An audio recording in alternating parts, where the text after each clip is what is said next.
Hi guys, just look what I got for 149 USD on eBay. Here is eBay listing. This proves that I bought it for 149. This is Zotac Gaming RTX 3090. Let's look what we have inside the box. Opening.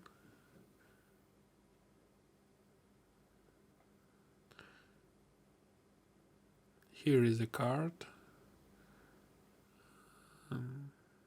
As we see, it's the same as the listing. Zotac 3090. Everything is okay. I get what I want.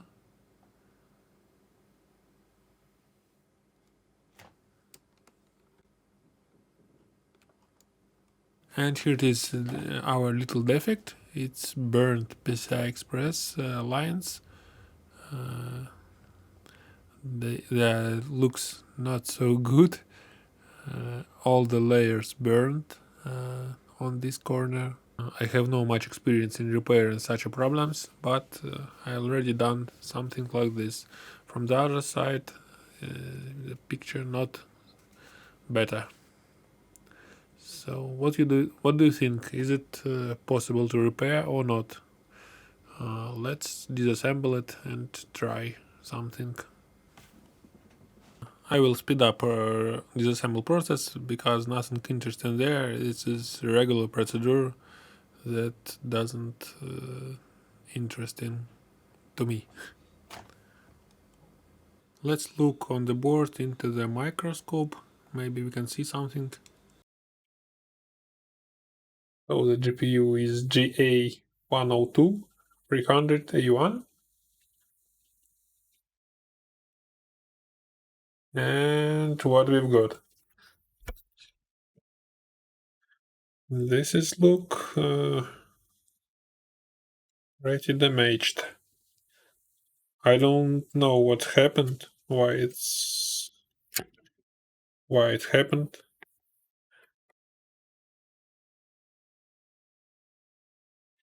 Here is current resistor, and two traces are gone.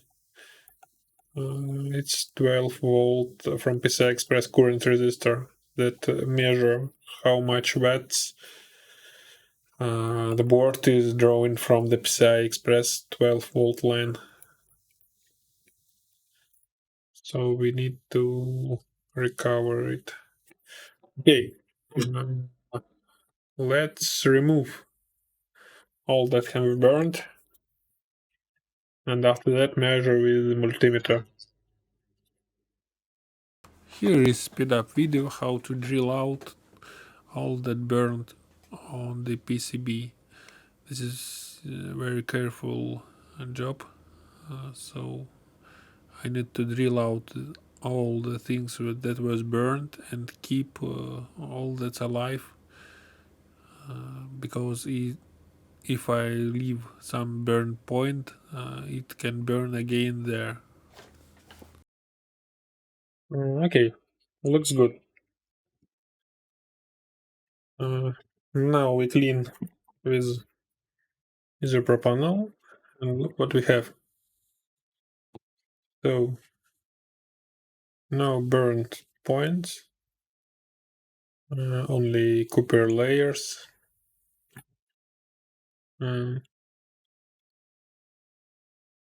Burnt piston.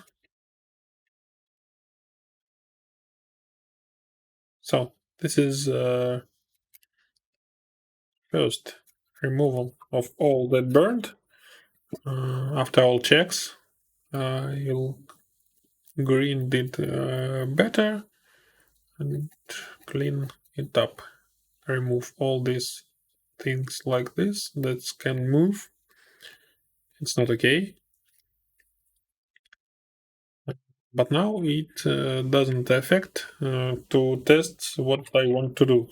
I want to check the resistance of GPU and the memory, and 12 volt line. Is it piston test point of 12 volts? Yeah, okay. Let's check. So, tester, resistant mode. I need to know that I have no short on 12 volts line. Let's check. Kilo ohms. Is resistor okay? Yeah, it's okay. It's not burned. Kilo ohm. Okay. Let's check other side. Kilo ohms the same. Let's check additional power pins.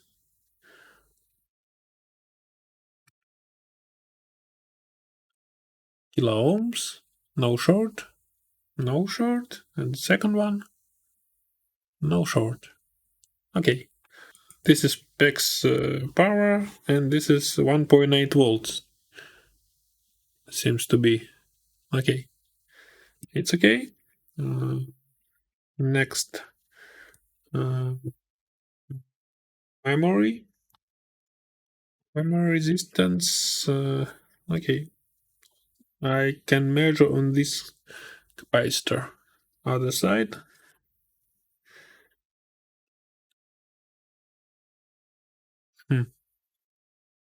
Not much.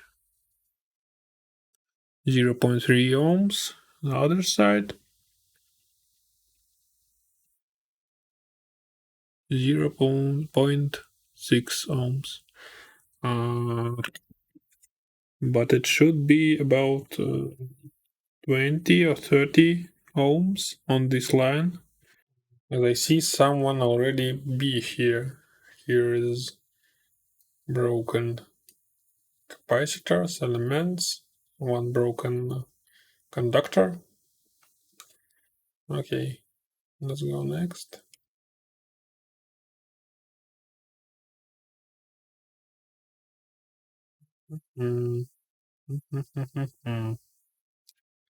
Not so good.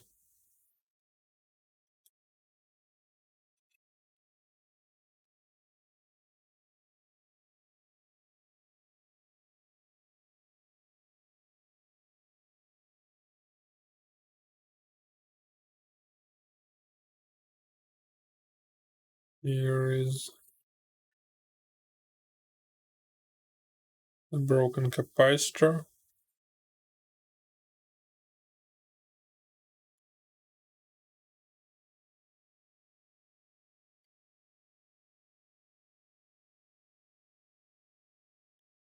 This is not looking good. What happened here?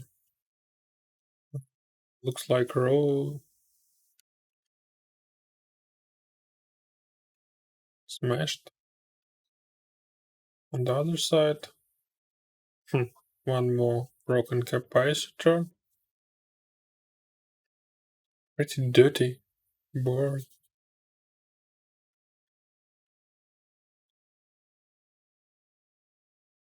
So to find out what is heating and shorted memory voltage to ground, I will use thermal camera and inject voltage to this line.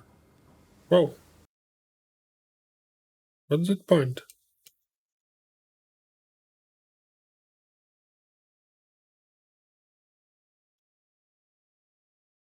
Oh, it's interesting. I was injecting the voltage near this point, and I don't see that the chipped capacitor is heating up. Let's move focus a little bit closer and look what's heating up here. Wow! The tiny capacitor heats up. Let's look. It's a good news. Let's look into the microscope on this capacitor. And here what we've got. This is little capacitor that chipped off. And we added a little isopropanol and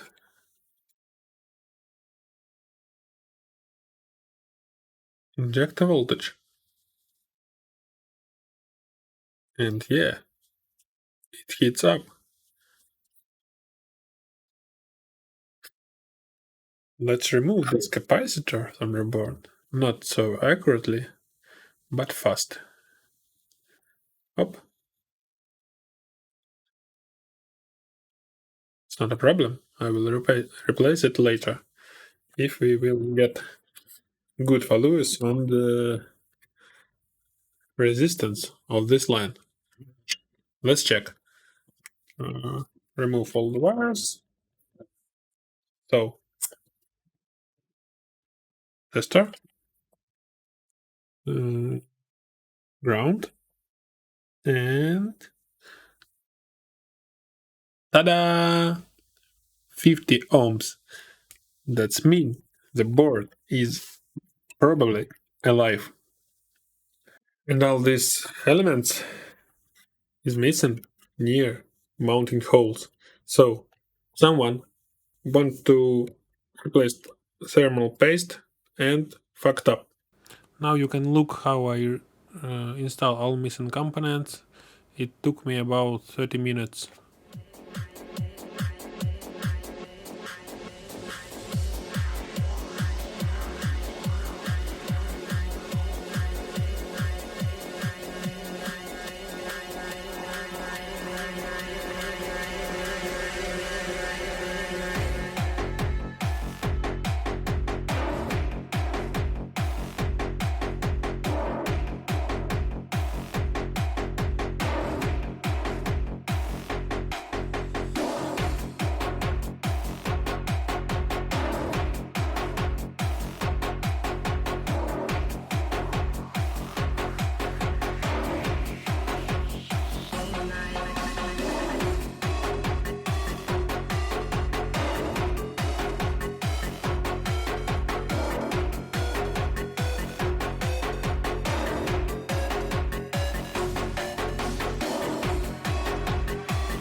So here we come for the most interesting part of restoration or repair, as you want. I have installed all components, and now I need to restore PCI Express slot to make it work correctly. I prepare donor PCB piece.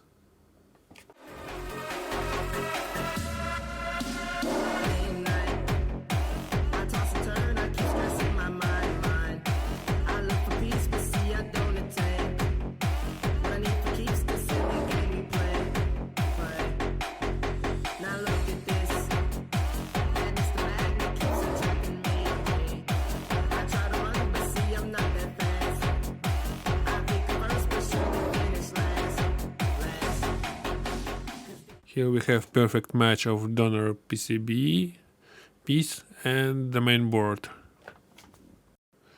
That fit like a charm.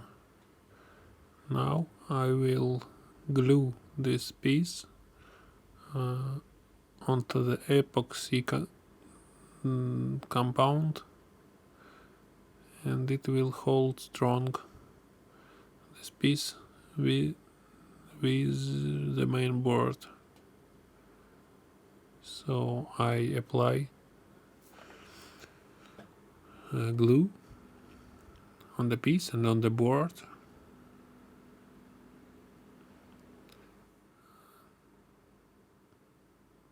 From the one side and from the other side, and put two pieces together for about 20-30 minutes until the glue is hold up tightly, two pieces. After that I will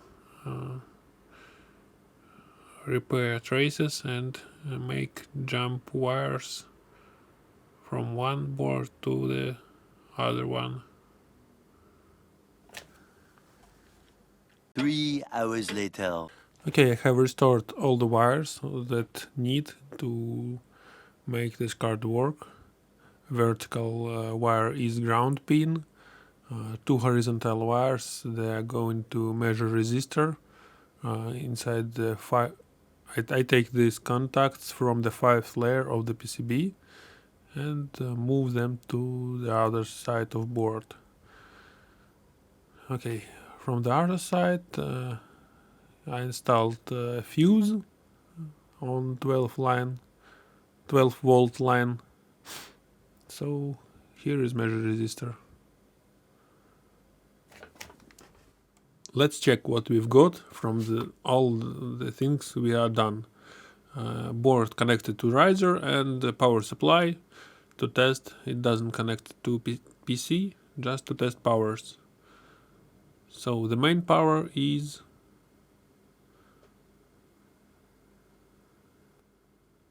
0.7 volts. It's okay.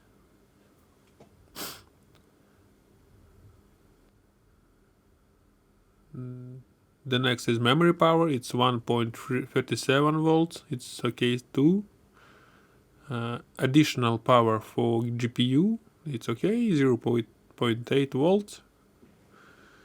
Here is 1.8 volt line. It's okay. And PAX VDD line. It's 0.99 volt. Everything seems okay. By the way, I want to say some words about quality of this backplate. This is very poor quality. Look at this. Here is how it looks under the microscope. I don't know how they cut it from the one piece of aluminum or press, but it's not possible to do with cards like this. This card costs about 1500 on the start of selling, maybe 2000. This is very bad quality. I don't see it anywhere in Asus, Gigabyte, and other brands. Only Zotac. By the way, the Headsink is made better, much better. Here's no problems.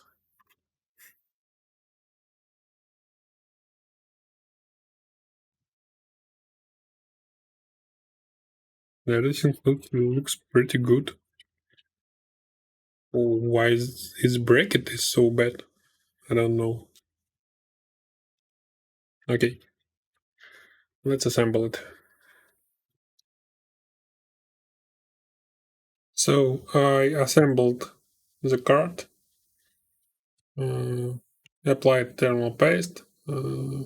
This is the first run of working system that could show an image. I used China's 2 kilowatts power supply because my test stand have only 400 watts and this is doesn't enough for 3090. So what power it is from separate power supply. Okay, external screen connected to HDMI.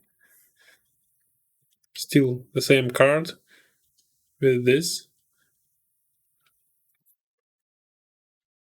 Let's try. Run this power supply. Cooler spinning. and run the main system.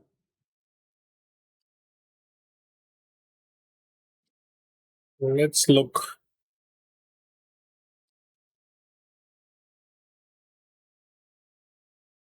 Oh, we've got an image.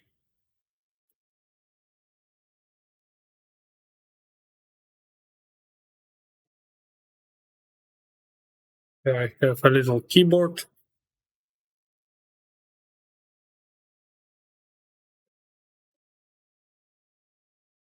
So this is probably good news for this card.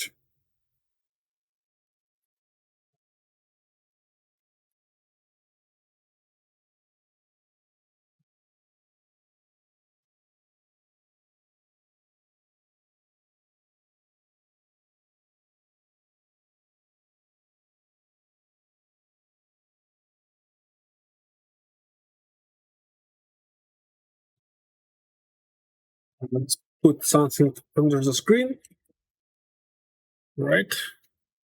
So this power up doesn't say anything. That's because the driver still installing. Yep. Okay. Drivers installed 3090. But I think. No, it's okay. Touch power up. RTX 3090, Zotac, 24 gigabytes of GDDR6X RAM, sensors. Let's look closer.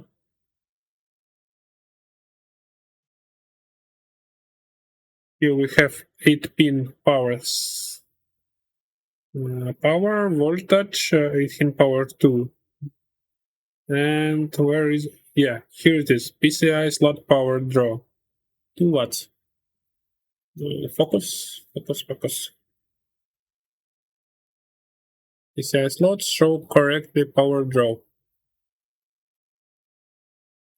Let's run the full mark and superposition. And I hope nothing blow up. Full HD, 8x anti-aliasing.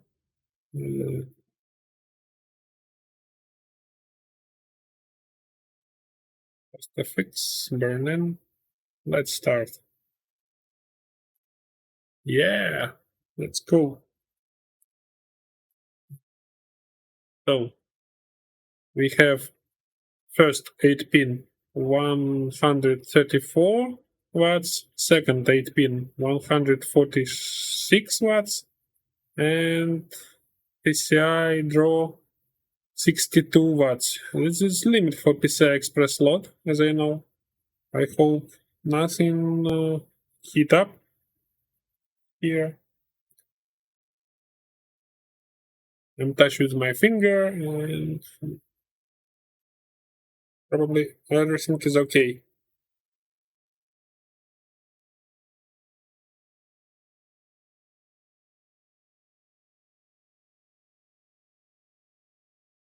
Yep, everything's okay. So we're started.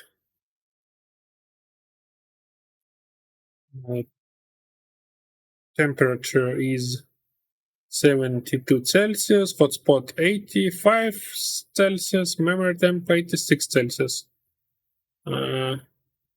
Okay, everything will work. Let's check superposition.